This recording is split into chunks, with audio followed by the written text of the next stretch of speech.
Let's keep going. Make a routine that has football, gymnastics, and balance, rotation, and all. It's really Okay, really, we got to start. So here we go. If you're in the first or second estate, especially the first estate, if you're part of the clergy, watch what starts happening to you. You no longer work for the Pope, you work for the French government. You no longer get a job because the Pope says you can have it, or because the king says you can have it. You get that job because the government says you can have it. You're chosen by the people, and you can be any of the people. You're a commoner, you're what used to be the third estate. There are no estates anymore.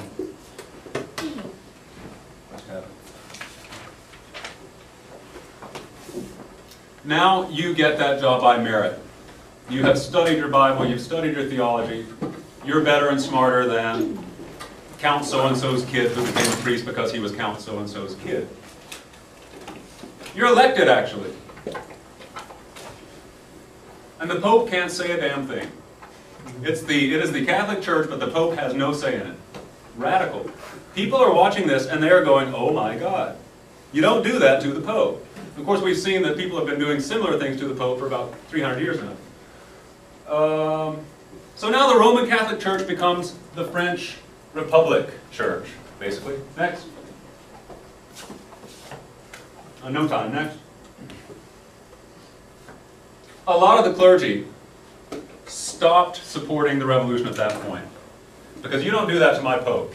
So now the priests, the bishops, especially the upper clergy, they start becoming counter-revolutionaries. They start telling people, oppose the revolution. Peasants coming, oppose the revolution. It's the devil's work. All right? You start seeing this thing. Next. And Louis, I like this slide because it says, Louis accepts the new constitution. Well, yeah, his mouth is saying, oh, this is a great idea, but what is he doing when the doors close and he's in private? Come on, what's he doing? He's planning to overthrow it. How is he going to overthrow it?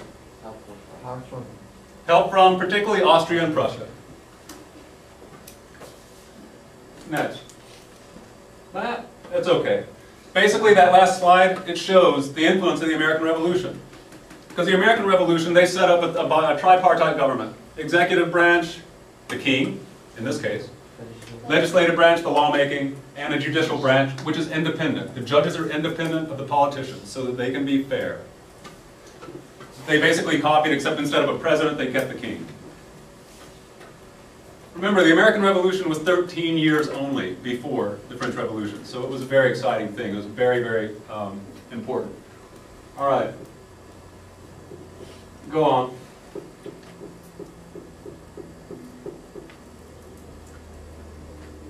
The National Assembly can now say who pays taxes.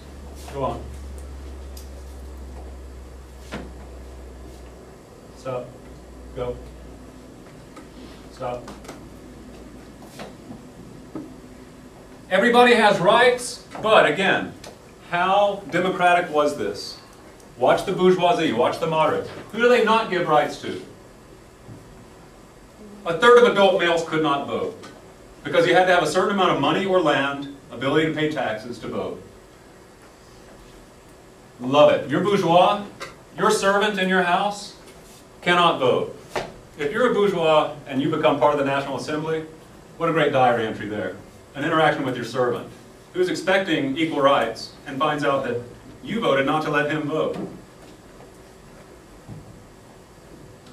Because the moderate stage, the bourgeoisie, did not want to turn power over to everybody. They called it the mob. And the mob is a bunch of ignorant peasants or workers who have no education and should not be trusted with the vote. They should not be trusted with the vote because they don't know how to think. They're just going to like follow whoever, whatever authority tells them how to think.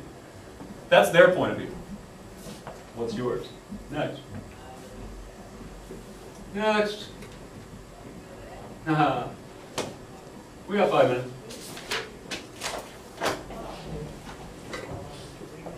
You know the story. What does Louis do finally?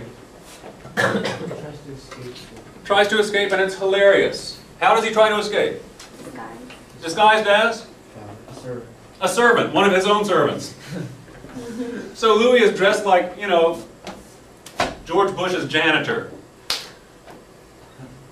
Not really. And he hops in a little buggy, and off he goes with his wife and their kids towards Luxembourg, which is in the north-west. And what happens as he goes? Does he go as fast as he can? No, he stops and says, oh, what a charming inn. Let's dine there. I bet they have a wonderful soup. And he's treating it like some little pleasure vacation.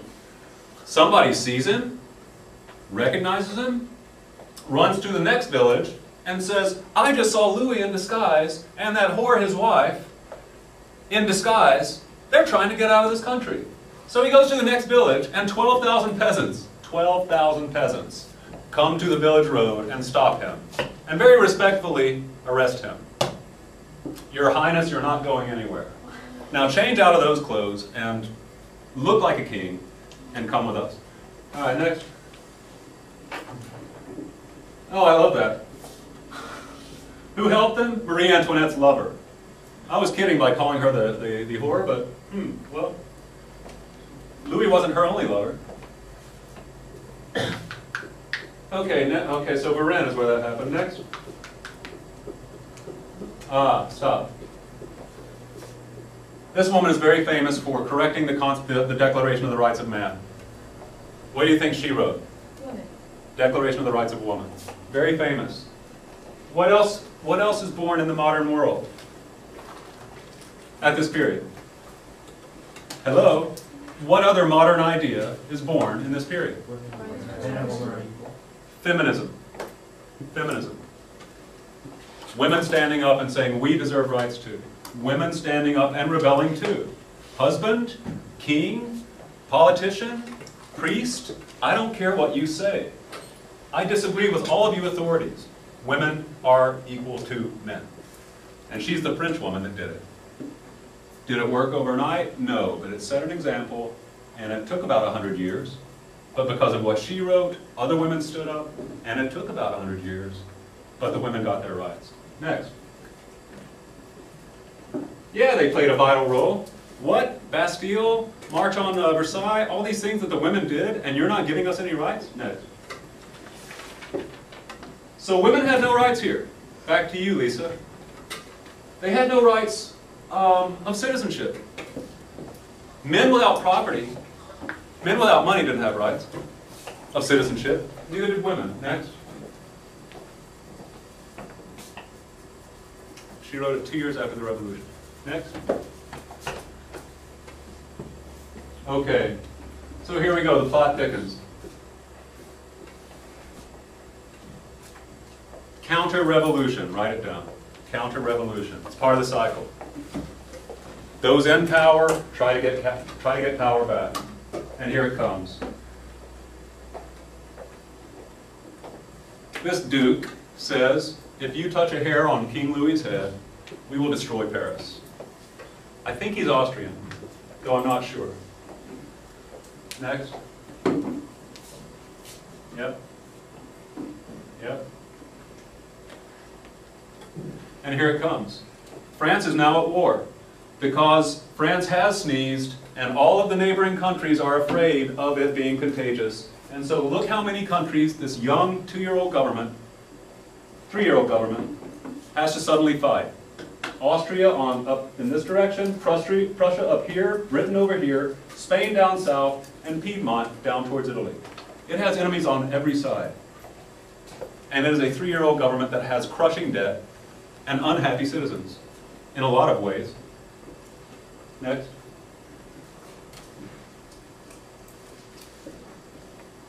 Not a good time to try to make a new government and fight 5 countries at the same time.